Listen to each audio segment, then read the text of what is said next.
It's humiliating to admit, but among close friends, which we are here, we can tell the truth. Being alone is horrible.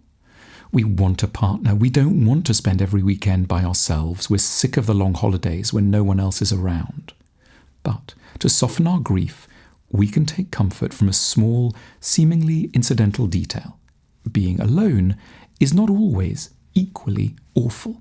Some nights it's excruciating, others entirely bearable, even quite nice. The sheer physical act of being at home for extended hours without anyone else around doesn't carry any single interpretation. Through some lenses, it's innocent, through others, punitive and humiliating. What then explains the difference? It comes down at heart to the meaning that we ascribe to being alone. Sometimes being alone means some of the following. We're good people, we have plenty of options, we've been busy and we need to recover. Our solitude is willed. It's a marker of distinction, of noble choosiness.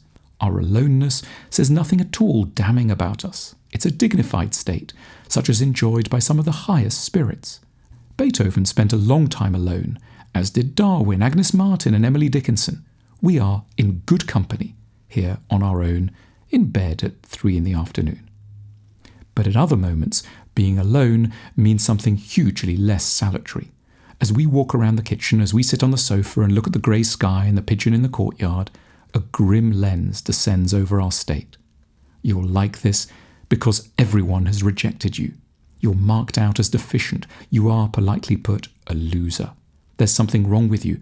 Normal people never get into such a condition. They're all outside right now in jolly, boisterous, supportive groups. Everyone else has somewhere to go, somewhere very nourishing and very lovely. You've been like this since the start. You struggled at school and you struggle still now. You're one of life's wretches. You're alone because you're hateful. You're alone because you're an idiot. Such sentences aren't generally consciously articulated, which is precisely why it's good to bring them out of the shadows, and then to fight them with logic. Our problem isn't and never was being alone. It's the cancer of self-hatred which coats loneliness with contempt. It's our inability to be friends with ourselves.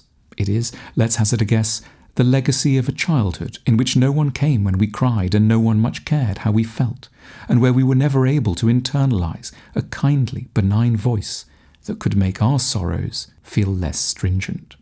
Let this message be a friend who does the most important thing any friend could do, reassure us of our decency and our right to dignity.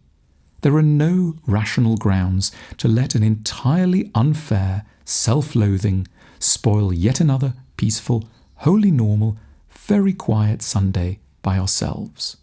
We are alone and not in the remotest way bad or pitiful or contemptible for it.